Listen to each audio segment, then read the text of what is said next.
All right, let's start with a big story that we are tracking here on Wion, where your channel has accessed the letter written by the Pakistani Prime Minister Imran Khan to Indian Prime Minister Narendra Modi seeking resumption of dialogue at the UNGA meet later on this month in New York. Now, in the letter, Prime Minister Imran Khan has said that Pakistan is willing to to talk on various issues, including that of terrorism and Jammu and Kashmir with India. Now, more specifically, Imran Khan wants Prime Minister Narendra Modi to give a green light to a meeting between the External Affairs Minister Sushma Swaraj and her Pakistani counterpart Shah Mehmood Qureshi on the sidelines of the United Nations meet. Now, there has been intense speculation in the last few weeks on whether Sushma Swaraj will meet her Pakistani counterpart on the sidelines of the UNGA. Now, Imran Khan's letter was in response to Modi's letter in the month of August, pressing Pakistan for a meaningful and constructive engagement with Islamabad. This was after Imran Khan had said in his victory speech that Pakistan will respond with 2 steps to every step that is taken by India for normalization of ties.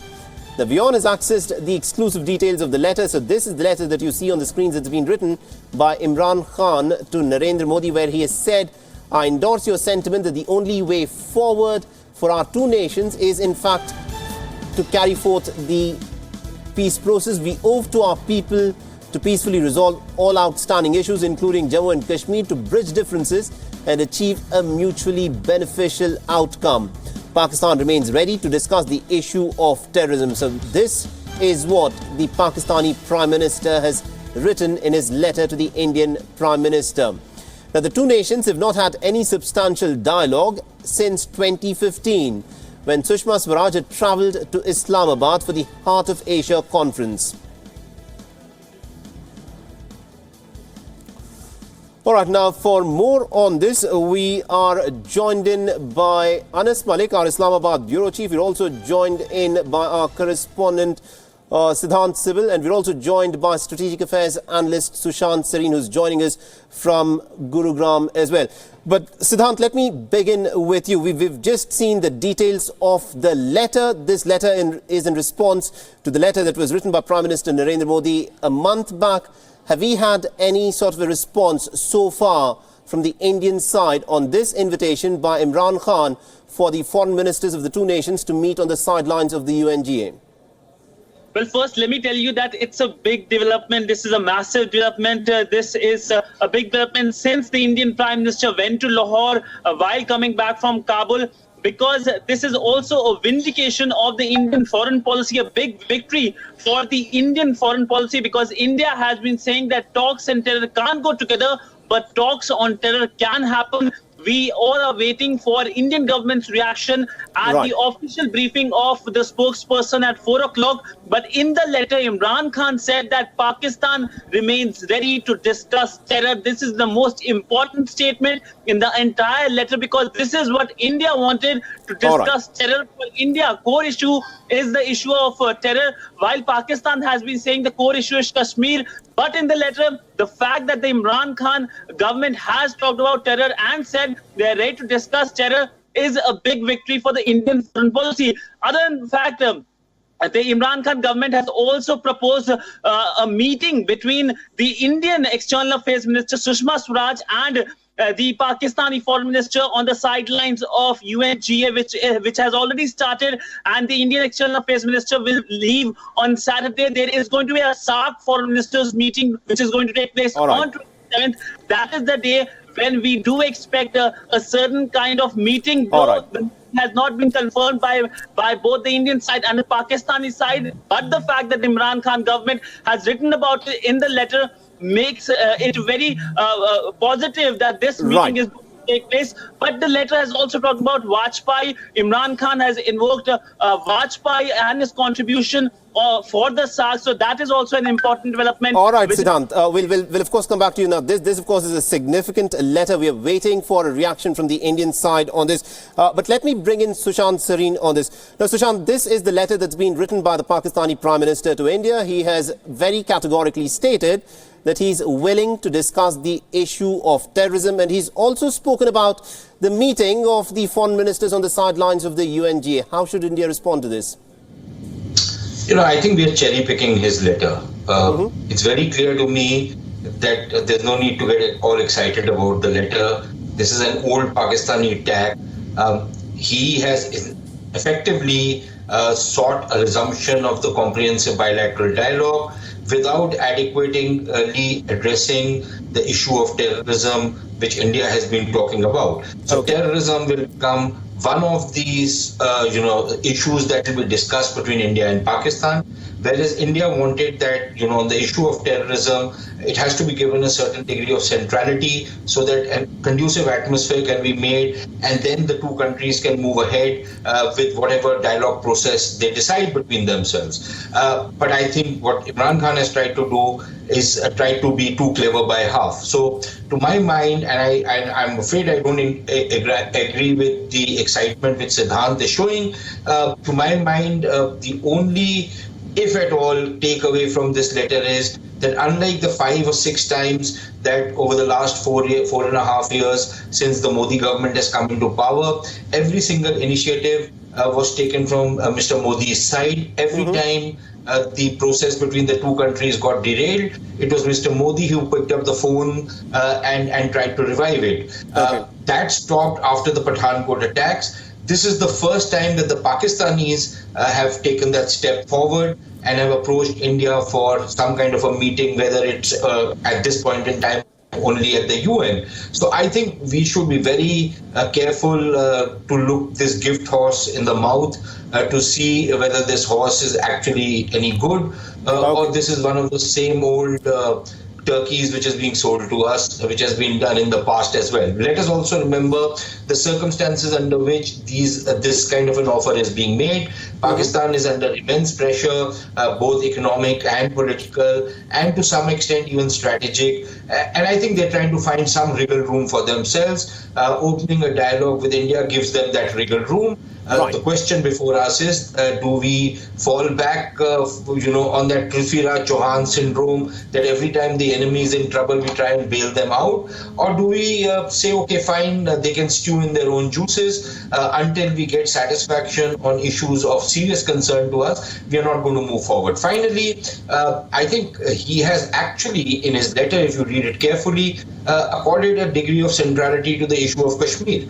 And I don't think that's going to be acceptable to the government of India at this point in time, especially when they go into 4 states or 5 states go into elections in the next couple of months, and then you have the general elections. And at a time when you have soldiers being mutilated along the borders, I'm not quite sure whether it would be a very wise thing for this government to start a dialogue process where they're not going to get any kind of satisfaction on the issues of serious concern to India. So quite clearly from my perspective, I think this is the Pakistanis trying to play too clever by half. All right, Sushant, so a very circumspect approach is what you're advocating here, and some interesting points that you've raised. Now, if I could take that to Anas Malik, who's joining us from Islamabad. Anas, this is a letter that's been written by the Pakistani Prime Minister that has been welcomed, but at the same time, a lot of the analysts will turn around and say that, Pakistan is essentially looking for some elbow room,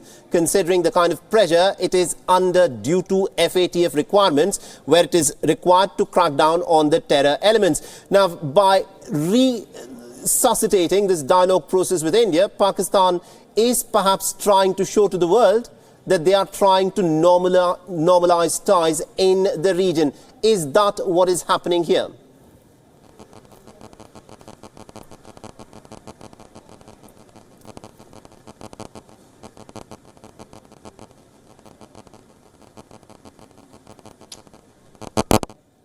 All right, there seems to be a bit of an issue with the line with Anas Malik. We'll try get him back online with us. But meanwhile, Siddhant, let me take that question to you. Is this essentially, Pakistan trying to, in fact, get some elbow room because of the pressure that it is under due to FATF wanting it to crack down on the terror element? So if it were to start this process of normalization of ties with India, then at least it will have something to show in terms of what it has done in cracking down on the terror elements. Sushant said that basically, yes, they have come with this proposal. They have talked about terror, but it's actually the isolation, the Indian foreign policy's victory, because the isolation is finally working because we know that SAARC summit, why it didn't happen? It didn't happen because of the terror emanating from Pakistan. And remember, it was just not India that boycotted the summit. It was Bangladesh, it was Afghanistan, it was Bhutan also. And that isolation is finally working on Islamabad. And that is why the Pakistani government today is coming with this letter and saying that we are ready to talk on the issue of terror, something that India has been calling for a long time, saying it's the cross-border terror that has been issue, and talks and terror can't go together, but talks on terror can happen. So today, when the briefing will happen, the Ministry of External Affairs briefing will happen at 4 o'clock. The first question is expected to be that now terror is being talked by Pakistan. Pakistan saying that they're willing to talk on terror. What is your reaction? And we do expect a positive reaction, because India has been saying that it's cross-border terror, especially impacting the Indian state of Jammu and Kashmir, that has been causing the problem. But of course, a start has been made, a start especially on the fact that the issue of terror is being discussed. And yesterday, remember, the Afghan president Ashraf Ghani was here in New Delhi, and he had discussions with the Indian Prime Minister, in which he did talk about the new government in Pakistan. He categorically told that he doesn't expect change from the new Pakistani government. The Pakistani foreign minister also went to Afghanistan just last week only, and this letter now coming to India shows that there is a change from the Pakistani government, but this could be a false flag also. Absolutely, indeed. Now, that's an interesting point. We need to wait and listen to how the Indian side, of course, responds to this letter. But Sushant, if I can bring you in on this, you've, of course, advocated a very cautious and, if I may so say, a very cynical approach to this letter by Imran Khan. But my question to you is this. Imran Khan has made the right noises, but the question a lot of people would ask is, has he got it in him, to try crack down on some of these elements, which by the Pakistani deep state are actually considered as their assets, such as Hafiz Saeed and Masood Azhar. Can Imran Khan deliver on that front? Contract would be skeptical about what is happening. Again, I disagree with Siddhant and the centrality he gives to the issue of terrorism. If you just look at the way the composite dialogue is structured, or the comprehensive bilateral dialogue, if you will, is structured, terrorism is one of the issues which is going to be discussed in that particular thing, as is Jammu and Kashmir. So the centrality which he is giving to the issue of terrorism, I don't think Imran Khan has given that centrality to that, because he's talking about the comprehensive bilateral dialogue. The second thing is on the issue of isolation. No, if I could just stop you there. To some extent, Sushant, if I could just stop you there, because the letter very clearly mentions that that is Imran Khan, Pakistani side, is willing to talk about the issue of terrorism, because in the past, always it was the Kashmir issue that was invoked by Pakistan, and which is why the talks could not proceed forward. But in this instance, Pakistan very clearly stating that they want to discuss the issue of terrorism. Do you not think that's a step forward? Look, please read the letter carefully, and he's talking about Silk Creek, he's talking about Siachen, he's talking about peace and security, he's talking about people to people and all sorts of other things. Right. Everything which he has listed out in the letter is part of the comprehensive dialogue process. So the point is, he's also mentioned terrorism, as he has mentioned Jammu and Kashmir. So clearly, he is not giving the salience to terrorism which we would want. Number two, on the issue of isolation, if yes, to some extent, Pakistan has been isolated and they're desperately looking for some kind of wriggle room for themselves. But on the substantive issue of taking demonstrable action against terrorist groups which are located in Pakistan and operating against India with impunity and with the sanction and support of the Pakistani deep state, clearly there is no satisfaction out there as far as we are concerned. All that we are offered is talks. While the government of India's position has been that the Pakistanis need to start taking demonstrable action. So my question is, where is the demonstrable action? And there is none whatsoever. On the issue of whether Imran Khan is going to do something, please remember, I don't think he either has the political capital, or he has the kind of political support, or that he can actually ride roughshod over the deep state and the Pakistan military establishment and actually clamp down on these groups. Look at the way he has withdrawn on a simple issue like appointing an Ahmadi economics professor on an economic advisory committee, which is not even going to be paid, which is basically an advisory role, not an executive role. Look at the way he has had to back down on that. Look at the way he has had to back down on every issue related to religious extremism or terrorism or any of the terrorist groups. And look at the way the Pakistan government has reacted to a really crazy order given by the Supreme Court just recently, allowing the Jamaat-ud-Dawa and the Lashkar-e-Taiba and all these other characters who are operating under the garb of a welfare organization to continue operating as usual. So clearly there is something really rotten in the state of Pakistan, and I don't think that issue is being addressed. And whether it makes any sense for us to start a dialogue process with Pakistan on these issues without there being any kind of a sign or a serious sign that they're actually addressing our concerns, I don't see the utility of doing that. Right, some fair points made, Sushant. And, Siddhant, if I could come to you in on this. This is what a lot of people would in fact talk about. In the last 1 month that Imran Khan has in fact been at the helm of affairs, there is very little that he's actually done in terms of concretely cracking down on the terror elements. With that being the case, how will the Indian side approach it? Well, Indian side will be cautious, and what today has happened is the fact that at least they have been mentioning there has been some development on the issue of terror from Islamabad side. So that is a kind of victory for the Modi government. Of course, the government here in New Delhi won't be very keen to trust Islamabad so soon. It will be cautious, but there has been change in a fact that they are at least mentioning the fact that they are at least mentioning terror when they are saying that we are willing to talk. So that is a kind of victory for the Modi government. But if we look at what the sentiment is here in New Delhi, just a week ago I had asked this question to the junior minister in External Affairs Ministry, Mr. V.K. Singh, about what do you think about talks with Pakistan. He said there has not been any change in Pakistan. He said Imran Khan is an army man and he has been propped up by the army. So New Delhi knows he has been propped up by the army. But the fact that the letter has come from Pakistan and the letter mentions terrorism is a vindication of New Delhi. It's a victory for the Modi government, because this is what the Modi government wanted. It wanted that talks on terror should happen, and it's finally happening. They are mentioning terror, though they have mentioned other issues also. They have mentioned Kashmir, they have